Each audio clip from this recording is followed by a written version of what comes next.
Hello and welcome to Hollywood Approved with Kristen and Yael.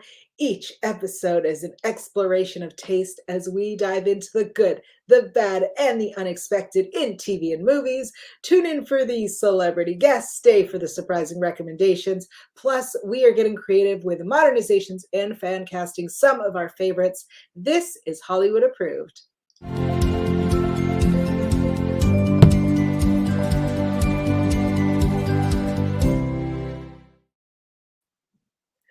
Hello. Hello, look at us. It's just the two of us today. Is no special guest today, but that's okay because we still have a lot to talk about, and we are fan casting. I think something we're both really excited about, and it's going to be interesting. Yes, let's get into it. So let's start out with Yael. What is the last thing that you watched? So the last thing I watched was actually the third season of You, which is now on Netflix, originated on Lifetime. Kristen, you've seen You, correct? Yes. I will say this. I really enjoyed this third season. Um, I'm kind of bummed because in my mind, Joe and Love were perfect for each other.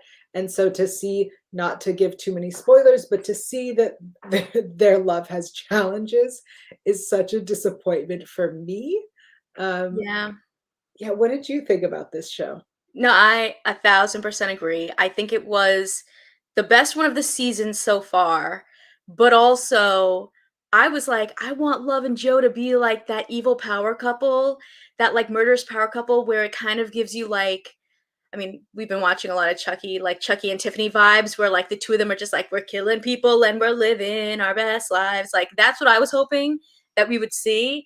And yeah, like you said, to see that there's like some challenges there and that it gives you, they give you like a hint of that for like a second, and then they're like, just kidding. Nope, we cannot have this murderous happy couple. Yeah, it's really disappointing because I feel like if we were to have them have worked out so well as this murderous power couple, it would have been such a different like shift in the show. It would have adapted the show to make more sense. But I feel like at this point, it almost feels repetitive to me now. And I don't know Yeah. that I want to give it more. I mean, I love it. I just don't know that I want to give it more. Yeah, I see what you mean. Like they could have really gone in like a totally like wild direction if they kept the two of them together and had them, you know, doing their little murderous stuff together. But then it does, yeah, then it's like Joe just keeps going down the same path. And it's like, what is that saying? If you keep doing the same thing over and over again, that's the definition of insanity or whatever. Yeah. And like he just keeps doing that. And it's like, okay. And you know what? I thought that they really had a good balance of Joe and Love in the season where like to me they were both the leads. Like I wanted to keep following both of them together. Um versus just Yeah. like one of their stories. It's funny because there's definitely a moment in the season where I went, "Oh, what if what if Joe dies and we just follow Love?" Like that'd be so interesting if the show changed all of a sudden and now she's the lead. Yeah, that would have been wild. I would have kept watching. I mean, I'm still gonna watch anyway, but like, Right. that would have been really interesting to see them just like be like, we're going there. We're like mic drop. Bye, Yeah. Joe. Yeah, at the end of the season, again, no spoiler, but they say the season they got renewed, it seems, for a fourth season.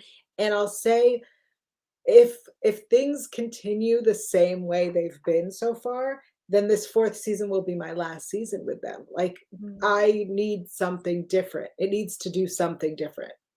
Yeah, because now it feels like going back to season or going into season 4 kind of feels like a combination of 1 and 2 where it's like maybe Joe could have, this new identity, this new place to be, but then still going after someone and it's like, okay, well, okay, we've already seen that. Right. You Yeah. All right. What is the last thing you watched? The last thing that I watched was Night Teeth, which is the new Debbie Ryan film on Netflix. And this one was really fun.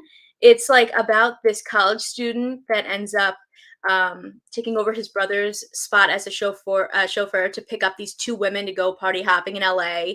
But it turns out that these women are actually vampires, and now he's kind of gotten thrust into this shadowy underworld. He's trying to fight to stay alive.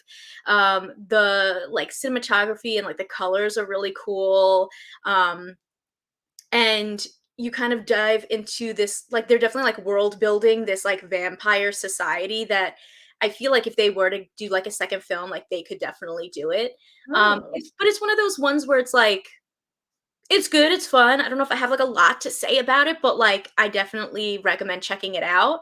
Um, yeah, is it scary or is it like fun? I would say it's more fun. I Okay. mean, it's a little. I wouldn't say it's scary. It's not horror, Okay. but it's a little like it's like gangs of, humans, vampires, and Sure. other people warring kind of thing, All and right. guys wrapped up in it. Um, but yeah, I liked it. Okay. I think you might enjoy it. All right. It looks like something I would enjoy. I just Mhm. want to make sure because it feels like it's more of like a comedy style, playful fun and like spoopy rather than spooky. And so I I that think interests me. it has a fine line. I wouldn't say it's spoopy, Okay. but it's not scary. All right. It's more like young adult vampires, you know what I Sure. mean? Yeah, something about the look of it. I can't place what it reminds me of, but it reminds me of something that I would watch, if that makes sense. Yes, I think this would be a good one to check out. All right, what is a show or movie you just discovered? So a show that I or sorry, a movie I just discovered is called Level 16. And this actually came out in 2019 Oh, or 2018, I think. 2018. And it follows this group of girls who live at this school that educates them on like how to be like the perfect, you know, girl, the perfect, feminine virtues and things like that. And then they end up discovering that there's actually this awful truth behind why they're really there. They're not allowed to go outside. They really are prisoners. And it dove into these really interesting topics of like, um, just like women kind of not having their own autonomy, about like beauty standards, about friendship, and like never leaving a friend behind.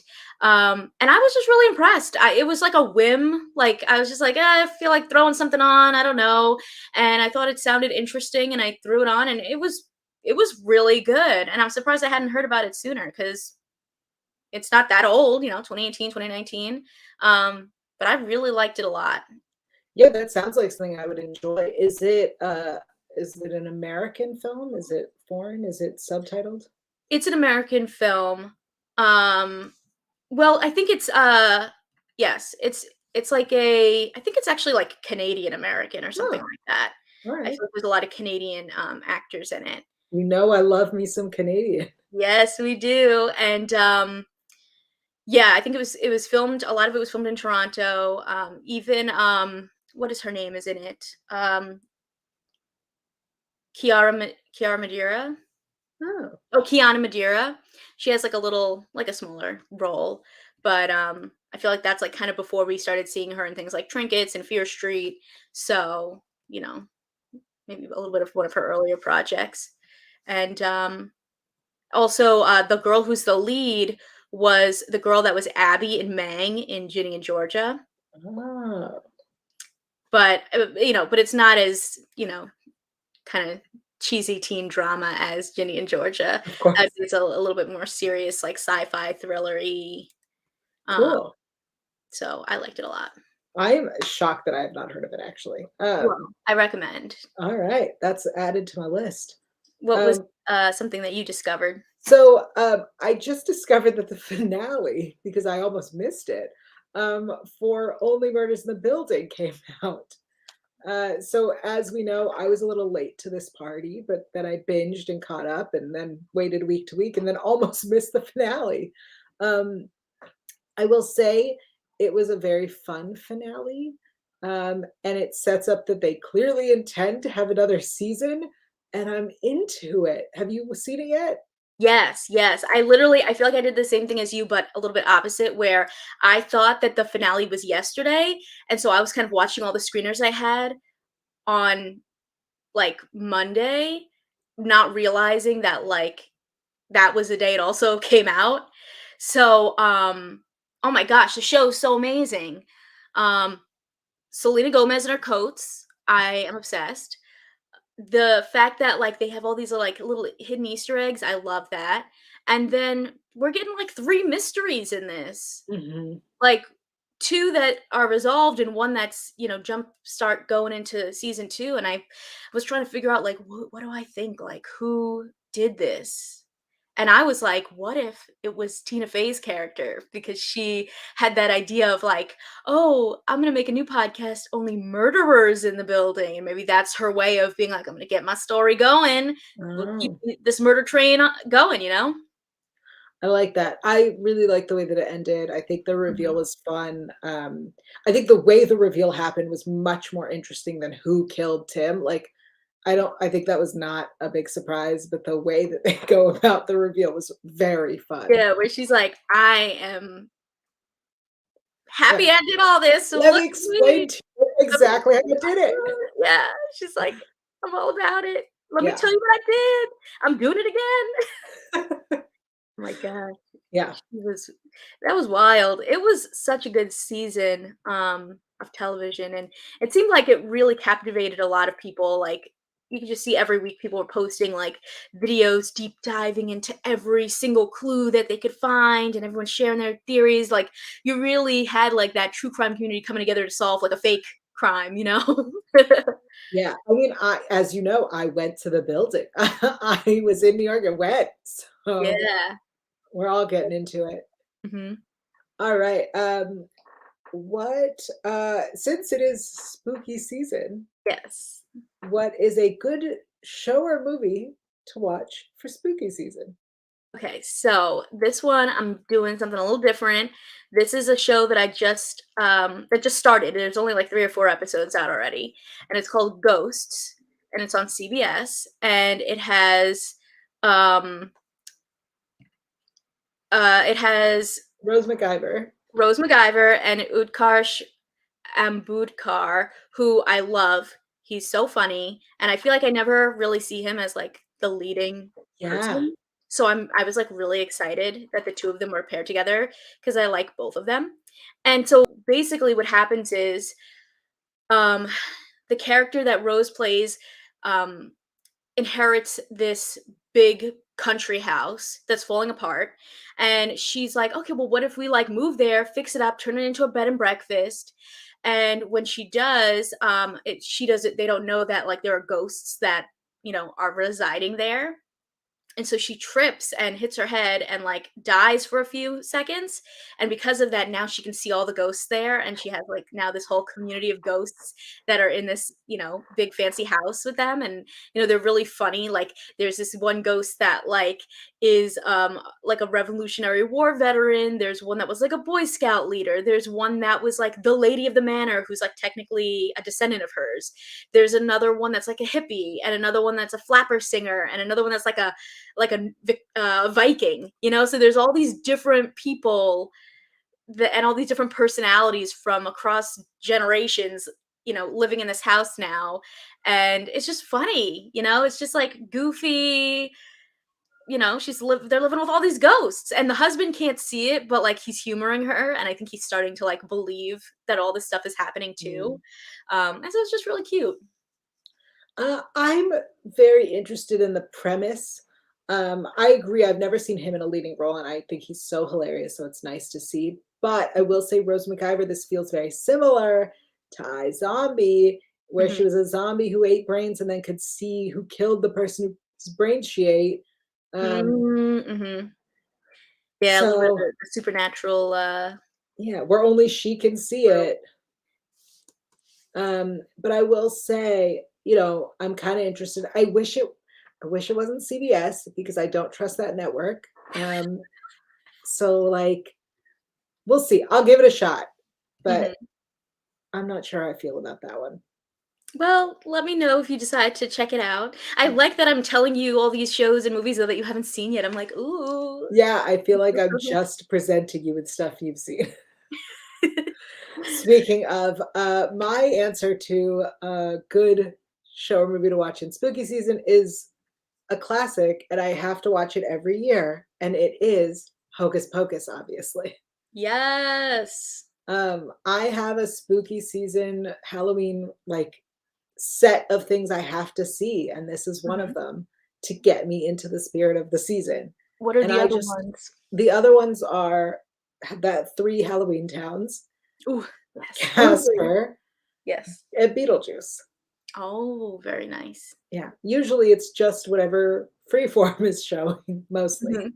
I feel like my tradition has become, like, not even that I specifically watch anything in particular, but, like, I, like, do my fall things, right? I watch my spooky movies that are new that have come out, and then, like, the minute it's, like, mid-October, I start getting screeners for Christmas things, and then I start watching Christmas movies, and then by the time it's Halloween, I'm like, "Alright, I'm ready for Christmas. I've been in Christmas mode."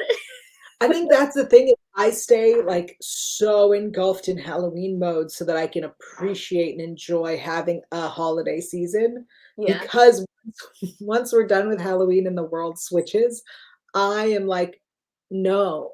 You're I like, have "I am not having I'm this." like, "Let's get to the next year, please." Yeah, So, like, I'm so into this season, I love it. yeah. And Hocus Pocus is just a classic, and I got to go to the Disney drive-in for it, Mhm. and it was just so fun to see on a big screen, Oh, and, that's like, awesome. in a it was cold, and I was snuggled up, and, like, it Mhm. was nice. Oop, did Gotta not show mean them to hit it again. again. Gotta show those beautiful faces again. Now, what are you thinking about the sequel that they're gonna do? I am nervous and excited. I think that the idea of a sequel at this point is interesting because it's been so long that we could do something different. Um, I think the rumors of what I've heard about what they're gonna do is interesting. Which is what? What have you heard? I heard that now it's gonna be a girl who lights the candle, to bring them back. She's gonna, like, buy it at some thrift shop or whatever, or eBay, I don't know. Sounds kinda Chucky-like, but whatever. And that's gonna bring them back, which I think has to be explained because they get killed off in the first one. So, Mm. like, they're dead at the end of the first one, so I wonder how they're gonna bring them back. But, I'm interested to see it. I think there's gonna be a lot of fan service and nods to the original, which is wonderful, but I don't want it to become too much. If you have seen the second Back to the Future, you know that the first 10 minutes has, Doc saying "Great Scott" like 15 times, and that was too much. So I don't need the second Hocus Pocus to be them saying "amok" a billion times. You know what I mean? Yeah, Like, we know our favorite moments, we don't need to see them. Fan service needs to be paid delicately, that's all. yeah. I'm curious because sometimes I feel like when they bring back stuff now, it's very, like, sometimes it can be, like, very watered down version like, they won't go as far as they did in the original, like, because everyone's so, sensitive now about Yeah, things, like, things that they would have maybe done in the original Hocus Pocus, they might not necessarily do in a new one, so I hope that they don't, like, play it too safe. yeah. I agree. I think also I don't know if you've ever seen Cruel Intentions 2. Um, I have not. yeah, don't. So, I just don't wanna hear the same beats and the same jokes Mhm, as we go through the sequel. Like, I don't need that. I hate that. mhm, But I want it to feel like a natural second movie.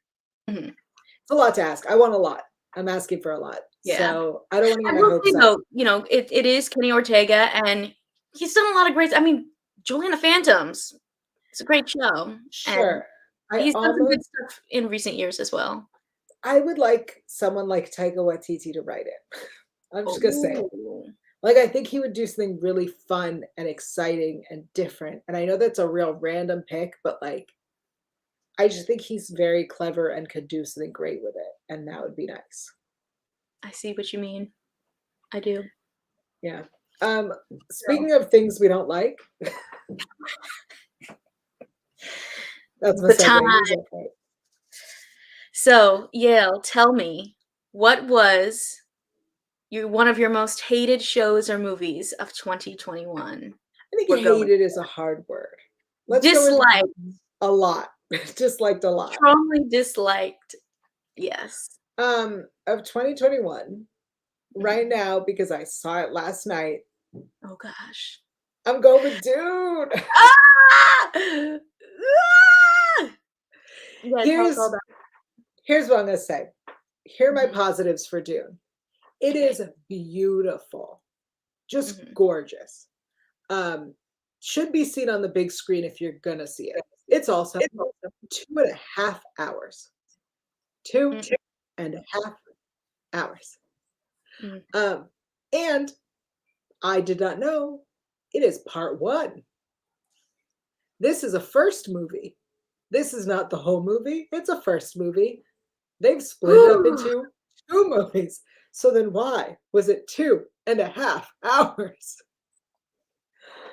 Um, so if you are a book reader, I think you are going to love it. It very much felt like a movie made for people who read the books. I think if you read the book, you're going to be like, yes, this is exactly it. Mhm. Those of us who are not that, it's long and dry like a desert. And it Was is, there in the whole time? yeah, it's not that exciting. And we get to the excitement, and then the movie ends, and you go, what? um, yeah, I think the last line of the movie is, "This is just the beginning." And I was like, no, this can't be just the beginning. It's been 2.5 hours. Oh my gosh. I'm gonna tell you now, I can already tell this is a movie I'm not gonna be into because it's, those big sci-fi epics. I'm not a Star Wars, Lord of the Rings, Game of Thrones, epic kind of gal. But even So, all of those had a lot more happening in them. oh, then I think I'm really gonna struggle. I keep debating, like, do I want to see it? Do I not? If I do, I'm definitely watching it at home. Um, stay safe, people. Yeah, Uh, watch it at home on your biggest screen. yeah. All the surround sound was interesting because the audio design is great.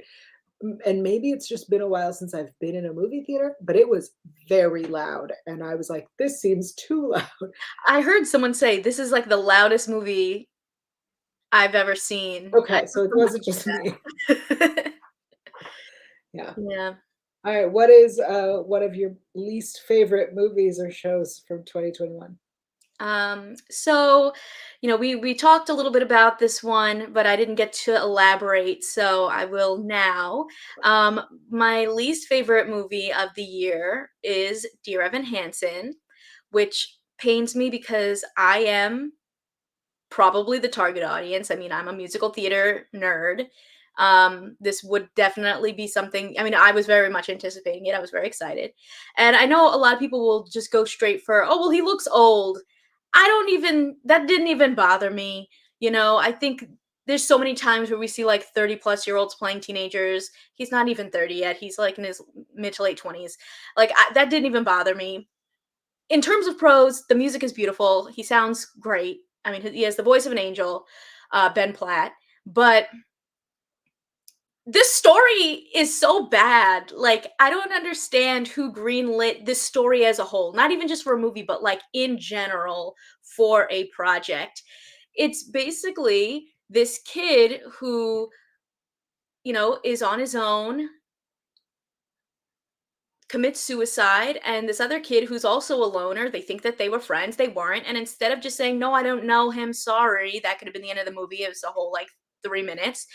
He makes up this whole thing about how, yeah, we were friends, we did this and we did that, and you know he basically became this like beacon of hope for this family and for other people who were struggling with suicide and all these things. He like at one point, like, gets on a stage and, like, is recorded, like, giving this huge speech about being alone and, like, finding your people, and it just didn't really make sense with the character who, like, could barely even speak to the parents in this film and then was giving this huge speech and becoming, like, literally the face of a movement. And then when the movie's over and it turns out, like, oh, now we know that he didn't really know this kid, he just kind of, like, put himself in this situation for no reason, there are no repercussions. Like, it was the epitome of, like, white privilege if I've ever seen it, where, like, nothing happened. I'm not saying this kid needs to go to jail or anything. It's not that serious. I mean, it's serious, but it's not like he, hurt somebody Right. physically. But, like, the people, like, he just graduates normal. He's smiling and happy and taking pictures with everyone. The family's like, "Oh, we still want to treat you like a son." He like dated the kid's sister,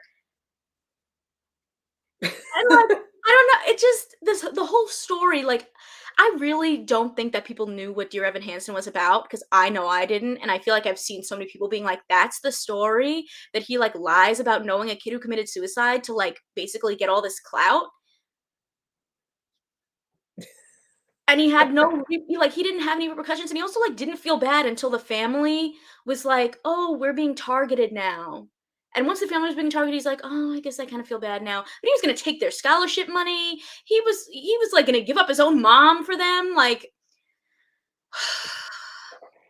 the music was beautiful, but, it Great. was just I literally I watched the movie and then I, like, vented to my fiancé for, like, 20 minutes about, like, "I don't understand this story. How is this supposed to be an uplifting story about mental health and encouraging people to, like, be together?" And I don't think it worked. I don't know if it comes across differently in the Broadway production on stage.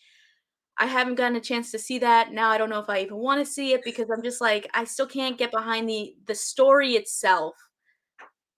It just doesn't resonate for me. I don't get it. I appreciate you seeing it for us and telling us all about I did what I had to do for you. it. I Would appreciate have it. been heartening. I'll tell you, I like this question for us. It's not often that you and I get to vent. No, yeah. And I mean, I honestly, like, this and Old were probably the only 2 movies that I, like, genuinely, like, really did not like this year. Mm. But other I mean, maybe I don't watch that many movies, I don't know. It was this, and I couldn't remember if Snyder Cut came out this year or last year. Oh, yeah. I think maybe last I year? don't know. I don't know. This It's year? all been a blur. I think it's this year because it's Well, October. This has been a long year. let's move on to fan casting. Yes. Let's do Today we it. are fan casting a big one, one that we are both, I think, big fans of, and it is the Rocky Horror Picture Show. It is Yes. a classic, iconic photo. I'm excited for who you've put for these. I think we're gonna have a I'm excited for really, who you put for yeah, these. we're gonna have some real interesting casts here. Yes. Let's start with the couple. Let's start with Brad. Who do you have for Brad? So, for Brad, I decided to go with Elliot Page.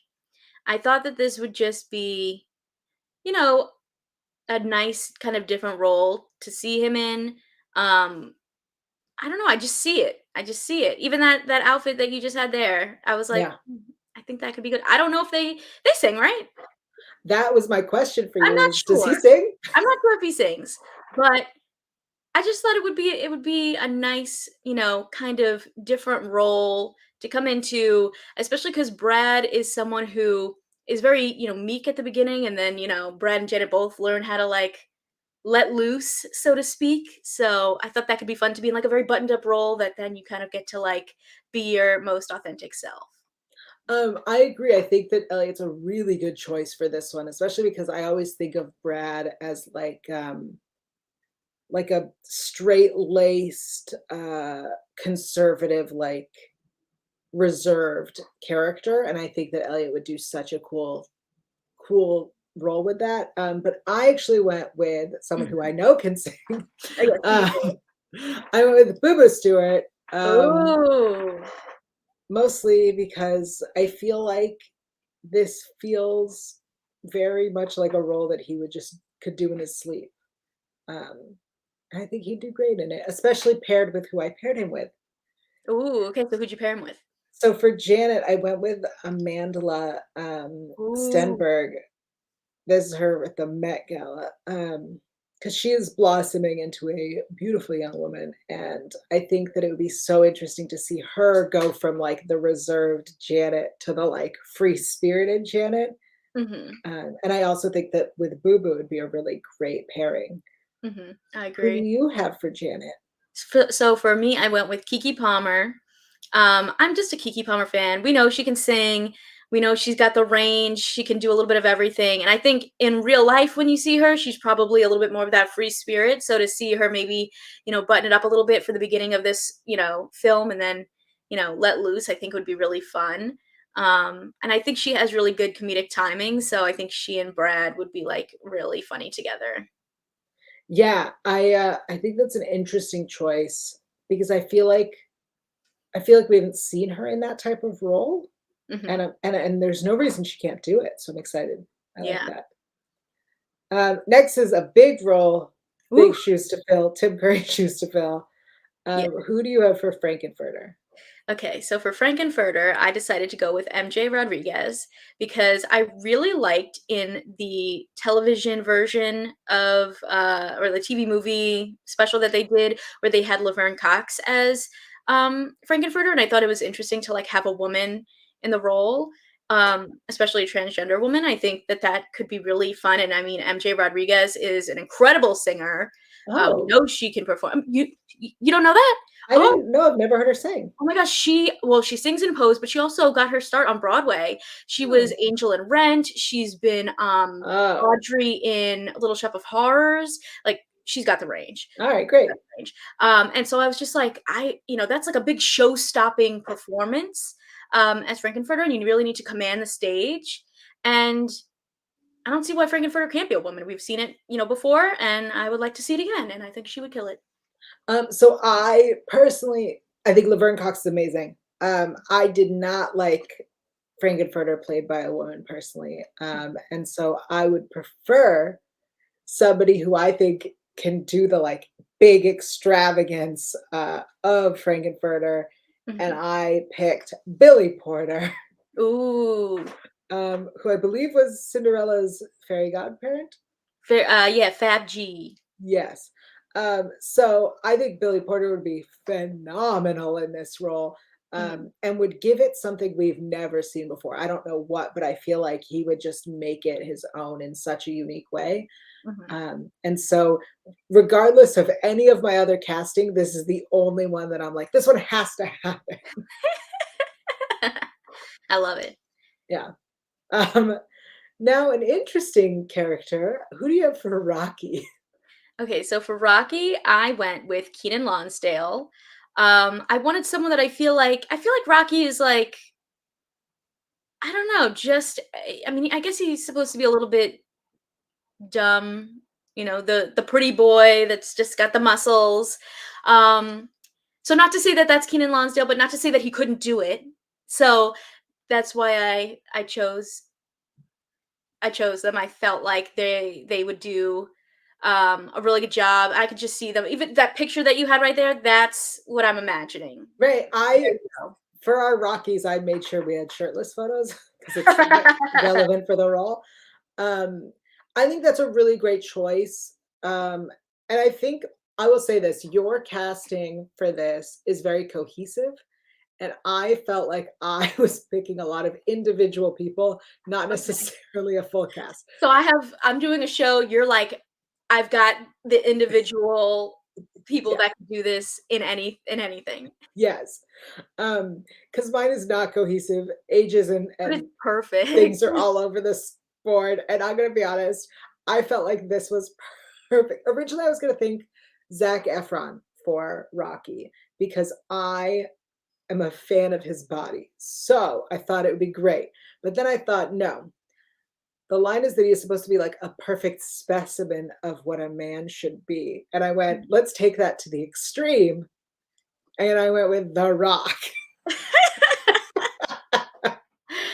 I love it. Look, It's perfect. The Rock should play Rocky. Absolutely. The most, I would say ridiculous, but I mean that with love, specimen of a man. Like, he's huge. He has muscles we didn't know existed. I Mhm. think that it would be so funny to see him in this role, and I think he would do great at it. Him being a character who could barely speak, like, that'd be great. Yeah, he would be really funny. Alright, let's keep going. Who do you have for Riff Raff? Okay, so this was a challenging one because I picked someone that I originally had for Janet, but now I think would do a really good riffraff. Alex Newell. Oh, Mhm. what a terrible photo I picked. Alex Newell is, I think, one of the most talented actors, singers, performers. His range of singing and dancing and everything is just so amazing that I think he could take Riff Raff and just do something beautiful with it. Mhm. And I will put him in everything. I love him so much. Yes, same. The vocals. Oh my god, just, like, imagine, ooh, the notes that he would hit. Ooh. Yeah. Who do you have for Riff Raff? So for me, I have Keith Powers, who he was on Faking It. He's gonna be in the new Uglies movie that they're doing. I'm just a fan of his. And for me, I know that this is not like the casting of Riff Raff typically as being, I feel like Riff Raff's usually a little kind of creepy-ish sometimes. But I wanted to go with someone that I thought was very handsome because I felt like Magenta deserved that. And I don't know if he can sing, but this is what I went with. Alright. I love it. Yeah, so then who do you have for Magenta? So for Magenta, I went with Raven Goodwin Oh, I love her. and someone else with a great voice, and I could just see it. Her and Riff Raff being like, doing all the moves, Doing all the elbow stuff. all the elbow stuff. Yeah, I think that she has a really great voice, and I think that she's very talented. And I don't know if I feel like she's done a lot of like young people's like teen projects, and so it Mhm. could be like a fun foray into something a little bit more scandalous. Yeah, I love that. Who do you I have? I went with someone who I think was doing great, was on the skyrocket scale and then disappeared, and I don't like it because she deserves better. Keala Settle. Why are my pictures not coming up great? It's Um, Keala Settle was from The Greatest Showman. She sings the iconic song "This Is Me." She's currently on Big Shot on Disney Plus as a character's mom.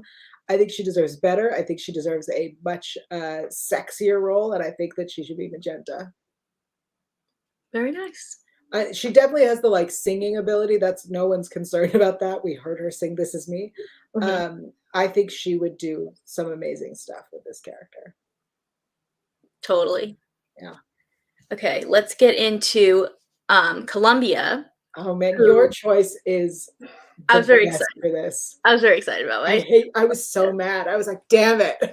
Yeah, I feel like Columbia's so cutesy, and I love her outfit. And I just went with Josie Toda. I think that she would be. Look at that! She would look so cute. Put a little top hat on her. I know. She'd be really good. I don't know if she can sing. Can she sing? I think Um, so.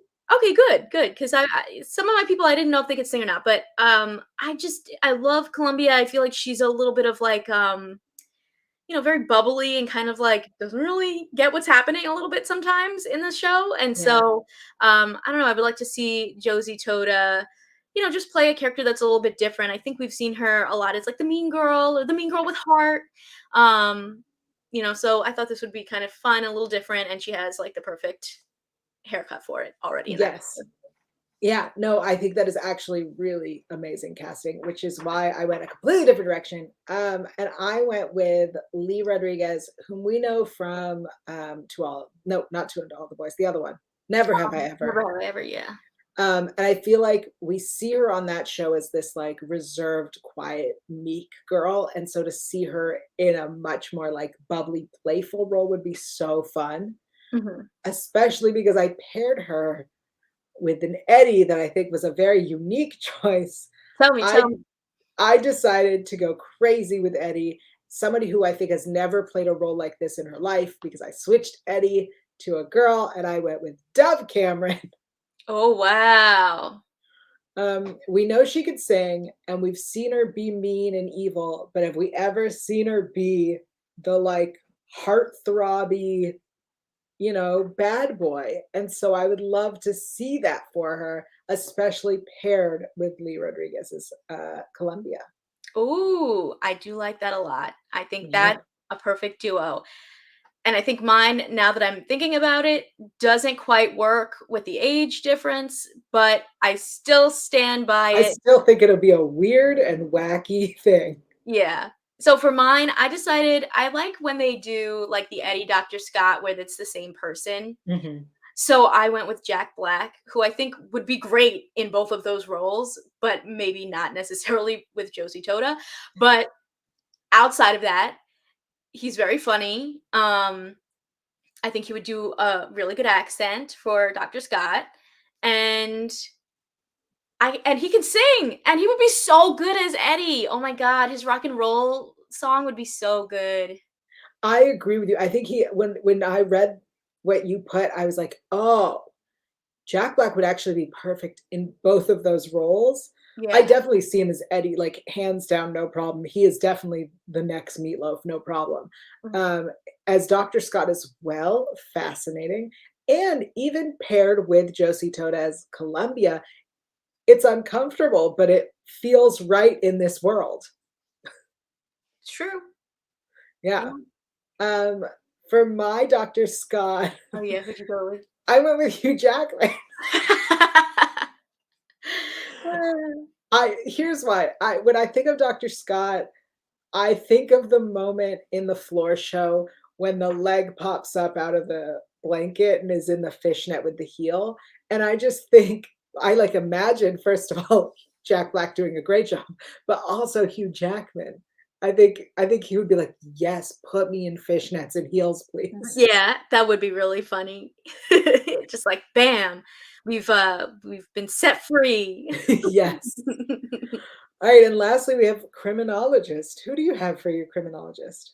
So for this one, I kind of went back and forth. I was like, do I want like to be like, all right, Tim Curry, come on, like he's the iconic Frankenfurter. We have to bring him back in some way. The criminologist or narrator makes the most sense. But then I was like, I want to have someone different come in. So I went with Zachary Quinto, who, I mean, just imagine him with little spectacles, like, oh man, Yes. it would look good. Um, and I could just, I could just see it. I think that he would be a great narrator. Great diving into the story. He's a handsome guy. Yeah, What's not to love?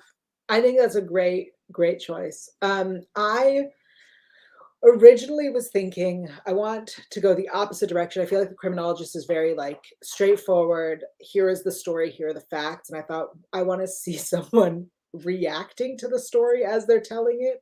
And so Mhm, my first thought was Chris Rock. I was like, Chris Rock, like him being like, have you heard of this? This is wild.